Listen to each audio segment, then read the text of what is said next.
Hello, everybody, and welcome back to Detroit Tesla. In case you haven't heard the news, which I'm pretty sure majority of you have because there's a lot bigger channels than me, Cybertruck release event, deliveries to customers happen November 30th of this year. Yes, in less than 4 weeks away. My math is terrible.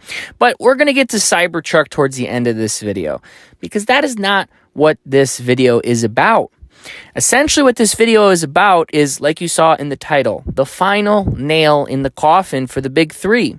And personally, I don't want it to be that, but I'm here to show you guys tons of evidence. So let's start off with the strike. Now, I live in Metro Detroit. That's why the channel is called Detroit Tesla. And you can see from here that the strike has cost the auto industry more than $7.5 billion. About 30% of those losses are in Michigan. The Detroit Big Three automakers have lost a combined of $3.4 billion alone, and it's only been a few weeks. All over a bunch of people that claim to say that they want more money out of the situation, and it makes no sense because the company is telling you that if we do that, we are literally going to go bankrupt, and we cannot do that. But they don't seem to understand. Now, there's plenty of better people online that explain the situation better to you. I've lived in Detroit pretty much majority of my life. I understand the culture, and I understand everything that's going on. And it's just the idea of unions and how everything is set up in the big three has to go. I hate to say it, but unions are a cancer for a lot of the workers. They need to become like Tesla, Rivian, even Lucid, if Lucid actually has that, where they get stock compensation instead. Because do I really need to make a separate video to show you guys all of the freaking money that's being taken from union dues, that's taken out of union pay, and they go and, buy expensive cars and yachts and all this crazy stuff, and they've gone to jail? Now, the second thing that is essentially a cancer to, the big three, and we haven't even gotten to the EV production yet, is the dealerships. And you can see from this person that my Hummer just arrived at the dealer. So needless to say, I was pretty stoked. I was not, on the other hand, stoked when it was time that they told me the price, which was $123K and some change. I asked the breakdown. They sent me a sticker with the additional lighting package. It came out to be under $112K. So the dealer's tacking on $11K? Now, let me tell you guys something. That's just a small amount. That is nothing compared to what I've seen. I've seen them selling these Hummer EVs for a little bit less than $112K and $100K, actually, MSRP, and the dealer tagged on $50K. $50K! That's like, the Dodge dealerships that are trying to sell the Hellcats because they are last call. And it's crazy that they're selling those Hellcats for $150K. I saw it at a couple local dealerships here in the Metro Detroit. But here's the problem that lies with the big three that we're going to start to get into when I break each company down. You cannot sell these to people because, first of all, nobody wants to buy them. And how a good friend of mine that's been in the car industry that lives in here in Detroit with me put it earlier today, you have people that can afford $123K, $112K, but if they can afford that much, they're not interested in a big three electric vehicle or truck. They're probably buying gas or diesel. Now, Tesla is a separate story that I'm going to get into in a little bit, but it's just these prices are outrageous. And on top of that, they're still barely making a profit from the MSRP from the company side. That's $11K in the dealer's pocket because the customer for the big three, as if you guys didn't know, is the dealerships. Let's get into our first company, Ford. Yes. And as you see here, Ford is set to lose $4.5 billion on its electric vehicles this year, despite increased revenue. Isn't it crazy? Projected 4.5 loss is over time as much as Model E's 2.1 billion loss in 22. It's going to be even more. And what's going on with Ford, right? They're making the right moves, but the problem is they're still making the vehicles like they were essentially 50 to 100 years ago. They're not cutting costs out. They're not eliminating the welds like Tesla did with the gigacasting. And they are just still building the vehicles the same way. And it's crazy, and they literally had to halt the production of the F-150 Lightning because, they're claiming that there's a battery problem. And you know what? There might be. But this comes back to the thing of everybody that's arguing online that, you can just, take an existing big three truck, slap a battery and some motors in there and we can compete with Elon Musk and Tesla. It doesn't work like that because it costs a lot of money for everybody to go ahead and scale this whole new production, redo the factories with new tooling, train employees, build out the infrastructure, and then actually get people to buy that, which are your dealers, which again is another middleman that it has to jump through in another hoop, and then it has to go into their hands, and then they have to sell them, and they're a completely separate thing that's looking out for their business and their end, and their main thing is, gas and diesel vehicles. So when they're doing with EVs, they have to tag on all of this maintenance, and you can see right here that analysis went ahead and did this whole thing with the F-150 Lightning on how much they are losing. And essentially, it's crazy that they're losing that much on the vehicle. Indicates that approximately 29% of the F-150 Lightning vehicles that remain still sit on dealer lots. And of course, Elon Musk himself replying, wow, that is just bonkers that they're sitting there. And because the dealers are their customers, essentially they made their money barely and they're trying to mark these things up, and nobody wants to pay 80 to 150K for an F-150 Lightning, especially now that it has battery problems. So let's move on to the next victim is Dodge. And essentially that's what the new one's actually going to look like. But let me show you guys. This one actually looked, it actually looked pretty cool when it came out. I said, this is actually a cool truck. I'm glad Dodge is, trying to stand out like Tesla. It's going to be cool. It's going to be, really different and unique, just like Cybertruck. And then they're like, oops, yeah.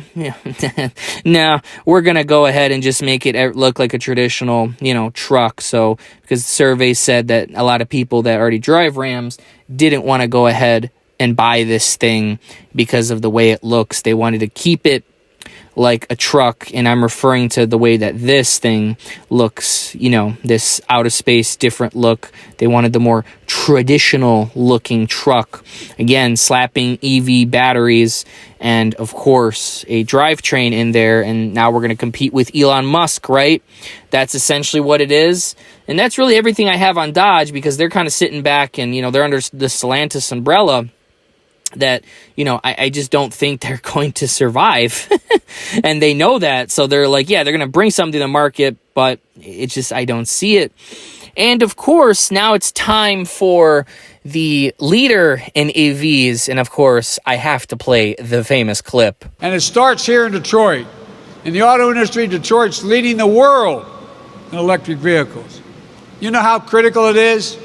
Mary, I can remember talking to you way back in January about the need for America to lead in electric vehicles. And I can remember your dramatic announcement that by 2035, GM would be 100% electric. You changed the whole story, Mary, wherever you are. There you are. You did, Mary. You electrified the entire automobile industry. I'm serious. You led, and it matters. For most of the 21st century, we led the world by a significant margin because we invested in our people. We invested in ourselves. But something went wrong along the way. We stopped. We risked losing our edge as a nation. And China and the rest of the world are catching up. Well, we're about to turn that around in a big, big way. We're going to be building again. We're going to be moving again. And folks, when you see these projects starting in your hometowns, I want you to feel the way I feel, pride in what we can do when we're together as the United States of America. Yes, of course. If you guys haven't seen that, that was real. I feel bad for the guy. I'm not really political, so I'm not going to get into all that. But everybody that's anybody and can do basic research will see that Tesla sells 300 to 400, increasing to 500,000 now. Production of vehicles, EVs, and they are the leader worldwide and in North America where their home is. So General Motors says it will stop burning cash on electric vehicles by 2025. And so far, it's burning a lot of cash to get there. But by 2025, the cash burning will officially cease, and the company projects the EV program will be solidly profitable. Oh boy, like I don't even know where to tackle this from what angle. It just blows my mind. And then you have this that just pops out of nowhere. GM delaying additional Silverado EV and Sierra production until Q4 2025. When, asked about this, the spokesman telling the Detroit News gave a couple reasons why it was going on.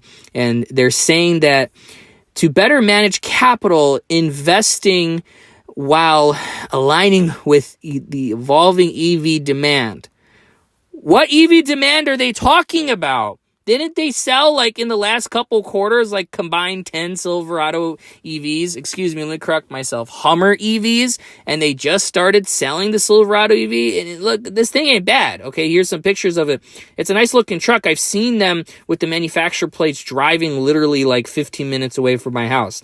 I'm not saying these are bad-looking trucks, but how are you going to charge this much for people to pay for and say, you are the leader in EVs? We're looking at EV demand and Treadline EVs is stabilizing. It is not rising as fast as originally forecasted because nobody is interested in spending $100,000 on a freaking EV truck. And that is MSRP before dealer markup because everybody is interested in, of course, the reason for the nail in the coffin, Cybertruck. Yes, like I said in the video in the beginning, 11/30/2023, Cybertruck hits the roads. The first initial Cybertruck is going to hit the road, and it's going to be completely awesome. But yet, with all of this crap that I just showed you, everything that aligns up, everything that's going on, you're still going to see headlines like this.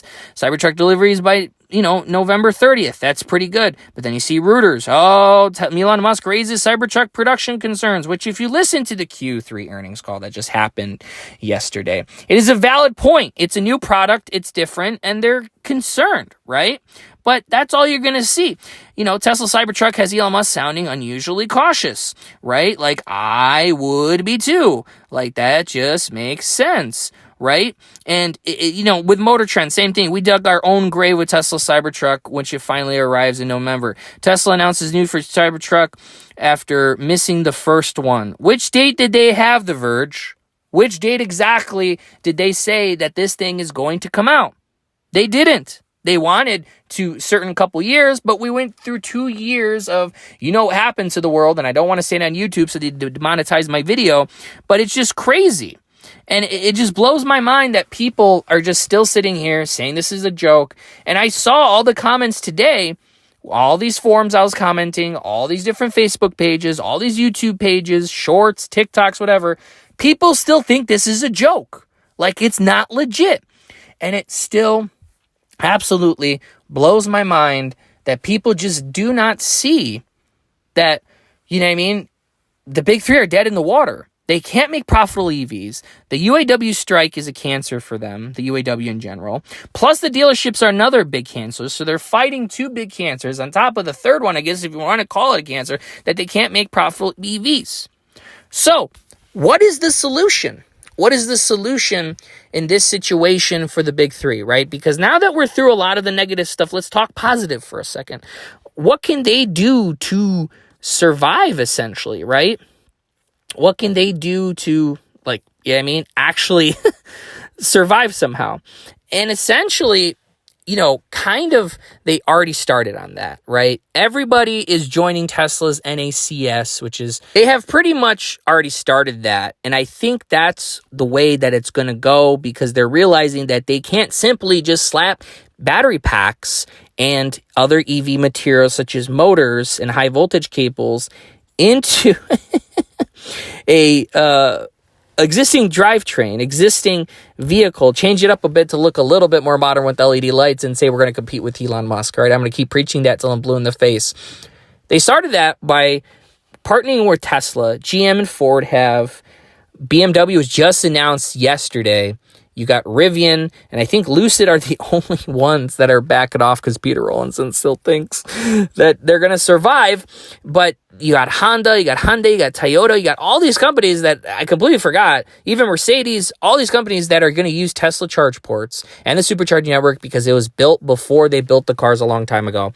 And they're already in the talks and negotiation for the first company to use Tesla's FSD. And I know Jim Farley and Elon Musk are a lot better friends behind the scenes. And I know that is coming. That is coming, that Ford is going to be the first one, in my opinion, could be wrong, but you guys can hold me accountable, that they are going to be the first ones to license FSD to Ford, the first company. So if you guys understand where I'm going with this, Tesla needs to scale with their battery packs and their motors so they can sell it to Ford and GM and Dodge. And that's the only way they're going to survive, because this Elon Musk's world and everybody else is paying rent. And that's the way I look at it. And that's the only way that I view them as surviving. Now, if you guys have any comments or concerns or want to start a discussion, feel free to comment down below. Thank you for watching. I'm going to be pushing out a lot more of these videos as I can because I see a lot of you people are interested in my opinion and like the way that I put things together. If you guys have any more questions or comments or any suggestions, feel free to leave them down below. I don't get butthurt about everything. It's YouTube. I know how it is. So thanks for tuning into Detroit Tesla.